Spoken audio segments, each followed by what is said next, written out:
Hey everyone, welcome back. Today we're diving into some fascinating chapters in the Old Testament that often get overlooked, but are packed with amazing insights. We're in 1 Chronicles chapters 25 and 26. King David is now an old man, and his biggest project is preparing everything for the temple that his son Solomon will build. It's not just about gathering gold and cedar wood. It's about organizing the people who will serve God there. So in chapter 25, David, along with the commanders of the army, sets apart the musicians. And these aren't just guys who can play a tune. They are described as prophesying with lyres, harps, and cymbals. Think about that. Their music wasn't just entertainment. It was a form of prophecy, a way of speaking God's truth and leading people into his presence. The three main leaders were Asaph, Heman, and Jeduthun. Heman was called the king's seer, and he had an incredible 14 sons and 3 daughters, all of whom were trained to make music in the house of the Lord. What's really cool is how they organized everyone. There were 24 groups of 12 musicians each, making a total of 288 skilled professionals. And how did they decide their shifts? Not by skill, seniority, or favoritism. They cast lots. The young and the old, the teacher and the student, everyone was treated equally before God. This tells us something powerful. When it comes to serving God, every role matters and he doesn't play favorites. Your position is determined by his sovereign will, not by human standards. Now, let's move to chapter 26. After organizing the music department, David turns his attention to security and administration, the gatekeepers and treasurers.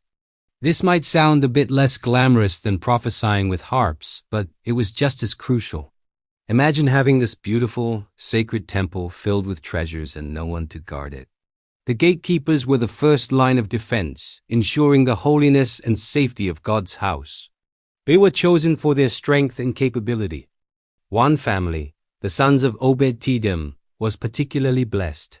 You might remember Obed-Edom from 2 Samuel. He's the guy who housed the Ark of the Covenant for 3 months, and his entire household was blessed. Now, his descendants are serving as mighty gatekeepers. It shows how faithfulness can echo through generations.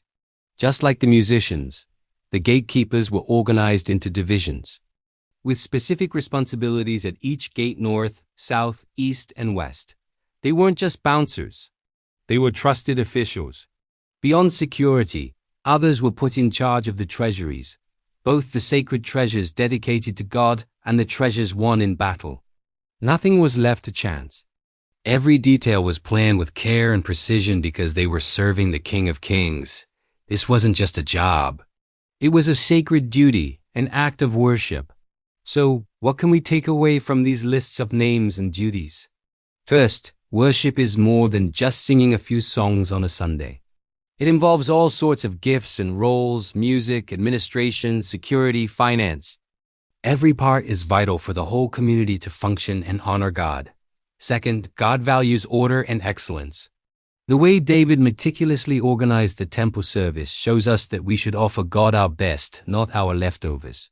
And finally, it's a beautiful picture of unity and diversity. People with different skills from different families all working together for one purpose, to glorify God. Whether you're leading up front or serving faithfully behind the scenes, your contribution is valuable and seen by God. Thanks for joining me today to explore these incredible chapters. It's a great reminder that whatever our role is, we can do it with all our heart as serving the Lord. If this blessed you, don't forget to like, subscribe, and hit that notification bell so you don't miss our next video. See you next time.